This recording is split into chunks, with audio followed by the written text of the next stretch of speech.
Hi, everybody. What is a mock recall? That's the topic for today.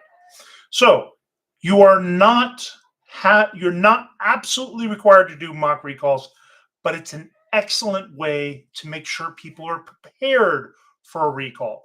And when I say recall, let's use the term generically for the purposes of this video. Number one, recalls. Number two, corrections to removals, field correction removals, advisory notice, anything like that, that where you're going to have to communicate to other people outside your organization, hey, this product might have a problem with it, or you need to be aware of this. You need a process for that that is rock solid and idiot proof. And we don't like to use the term idiot, but we want to make sure people can't make a mistake of this when they're nervous, panicked, and untrained, because the person that would normally do this went on a vacation or honeymoon or whatever it is. So the purpose of this exercise is to make sure we can execute this perfectly first try without a mistake, even though we've never done it before. So, when would you do this? You would do this not when you have a real recall. You want to do this before, maybe even at the very beginning when you first start shipping product to a new distributor, or if you're shipping product internally to directly to customers. When you first start shipping a new product, say, hey, let's do a mock recall to make sure people in our organization know how to execute the recall correctly and don't make any mistakes. Or let's have our supplier that has started distributing, let's see if they can give us the information we need so we can execute a recall. So everybody's not nervous about this when it actually happens. Yeah, they'll probably still be nervous, but at least they won't panic. They're like, we've done this before, we can do it again. It's just real this time. So there are four things you're going to need. Number one, you need a procedure that's very detailed, a work instruction, something that has every step by step, so they don't have to look anything up. Don't give them a hyperlink where they got to go read something. Give them exactly what they need in that document, step by step, screen captures the whole bit. Every little thing. It'll be longer, but they'll just follow it and number it. Step one, step two, step three, step four. Make it really crystal clear. Number two, you need templates for your recall. So whatever kind of forms you're going to use, give them something they can just fill in the blanks for. That's what the level you want. Have it a controlled document. So that's number two thing you need. Number three thing you need a computerized database of wherever you've shipped this stuff. So you do not want to have to look through a ledger and say, well, I shipped to this and I shipped to this. And if you do have an electronic system, make sure it's something that you know how to export all the addresses out of. So make that part of your procedure on how to export the numbers. Make that part of all the addresses and in what lots and what quantities and what dates they shipped. Make sure you have a way of doing that, and make sure your supplier can do the same thing. They got to give you like a comma separated value CSV file or an Excel spreadsheet that has all the addresses and phone numbers and everything in every lot for each one that they've sent out. That's what you're going to actually need. Now, if the distributor says, no, that's confidential information, you can't have that, redact the things that are confidential so we at least know you have the ability to do this.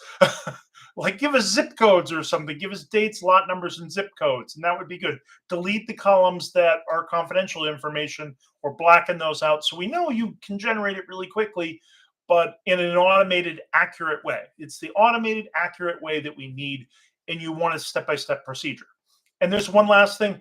You're going to need to know how to create a mail merge. You've got your template, you got your list. Now you have to take that list and have it populate at the top of every single label that you're going to put on your envelope. So you want it to be able to print out a whole bunch of labels and then put them on envelopes and then stick on a bunch of stamps and send them out. Those are the four things you need. You absolutely have to have those to pull this off. Now, could you do this all manually if you only had like 10 customers? Sure. But if you have dozens, could you do it? Maybe. But the problem is we don't want this to be a maybe exercise. We got this, no problem. If it were less than 10, I'd feel confident you could do this manually. If it's 48, no, I don't think so. Let's come up with an automated way. Yes, we could write down 48 addresses manually, but why don't we just use mail merge and print out 48 labels and we're done? So you got this. It'll be done really quickly. It'll be done efficiently. It'll be done absolutely correctly. That's what we want. So how are you going to do this? You got two different groups that have to perform this activity.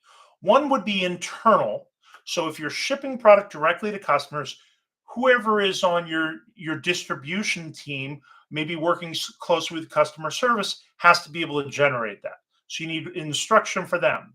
Then you need a separate instruction for stuff that is being distributed by companies for you. So you might have it, you might be a firm in the UK and you're shipping things to the initial importer in the US, and that initial importer is shipping it out to customers. They're going to have to be able to give you that Excel spreadsheet or CSV file. Then you'll do the rest where you'll create all the labels. And yeah, you could have them send all the letters for you, but it's your responsibility, not theirs. Their responsibility is to assist you. So there's nothing preventing you from doing the recall if they give you the list. So you just need the list. And this is a case where they're not going to redact anything. They're going to give you everything because it's part of a recall, and you're going to generate the labels and send it out. Now, if they still don't want to give that to you, then they're going to have to demonstrate they can generate all those labels and do all that stuff. And that's going a little bit above and beyond where I've seen most distributors willing to perform. And really, you should have the system anyway for internal use. So you just need them to generate that CSV file, and that's the real end of their responsibilities. Now, they also have to understand anybody that doesn't respond to these letters, they're going to have to help you by following up and calling these companies or emailing these companies or sending them letters multiple times because the FDA keeps on wanting you to follow up until you get 100%. Now, sometimes for low risk recalls, they'll let you do less than 100%, but they still want you to track how far you've successfully implemented that recall. Did you get 90% response, 95% response, 99% response, or 100%? So they expect you to keep on working at it. And sometimes if it's a class 1 recall, they're going to want you to get to 100%, even if it takes you basically a year to keep on following up until you've exhausted all communication options and there's nobody going to respond to those last few remaining ones that are out there in the field. So why do you do all this? What the mock recall is really just to make sure that your distributors are keeping the distribution records they're supposed to, and your customer service team has the distribution records they're supposed to, or the shipping team at your company, and they can generate that quickly.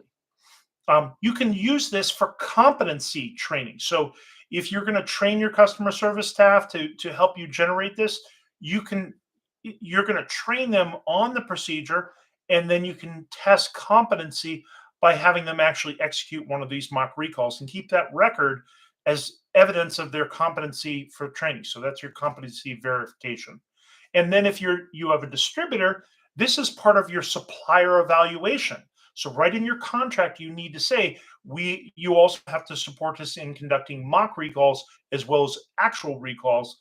And this is what we're going to need you to do. And we're going to do this as part of our ongoing evaluation of you as a supplier. And a lot of companies don't do that. And then they get burned when it comes time to actually conduct one. And the supplier just can't give you the information you want. So you're going to need those 4 things. You're going to need the procedure. You're going to need the templates. You're going to need an automated database to generate your CSV file or Excel spreadsheet. And you're going to need the ability to do the mail merge, some sort of software for that. I think Word will do it pretty easily. And so you can generate your mail merge, and then you're done. And you send out those envelopes. But for a mock recall, you're not actually sending out the envelopes. You're just going through the exercise showing, oh, see, I can generate it. You need to just be able to generate one to show that you can print it to your boss and say, see, I got through the whole process. Then they'll document and then say, okay, we're done. So that's what a mock recall is. It's just practicing, just like you would for a fire drill. You have alarms go off, make sure everybody knows where to go, knows where the meeting area is, make sure they know what to do when the building's going to burn down. So when it actually is on fire, you know where to go and you're safe. In this case, when you have an actual recall, you know what to do and you don't screw it up just because the boss is on vacation or somebody is not available because they're sick, or whatever the reason somebody's not available, they would normally do this. You still have to conduct them. You don't delay, you execute it. And then when they come back, they can check to see if you did everything right. But there shouldn't be really any question because you practiced this in the past with a mock recall. So that's what a mock recall is. If you have any questions, any suggestions for future webinars, please put it in the comments below. And of course, you can always email me on our website, medicaldeviceacademy.com. There's a contact us page. You can schedule meetings, email, phone, whatever you need. See you later and have a great weekend.